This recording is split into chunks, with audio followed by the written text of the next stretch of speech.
وراودته التي هو في بيتها عن نفسه وغلقت الأبواب وقالت هيت لك. قال معاذ الله إنه ربي أحسن مثواي إنه لا يفلح الظالمون. ولقد همت به وهم بها لولا أن رأى برهان ربه كذلك لنصرف عنه السوء والفحشاء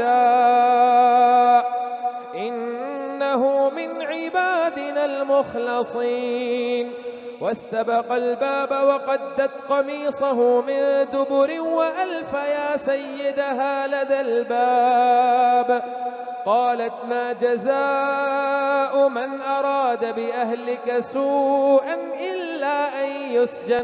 إلا أن يسجن أو عذاب أليم.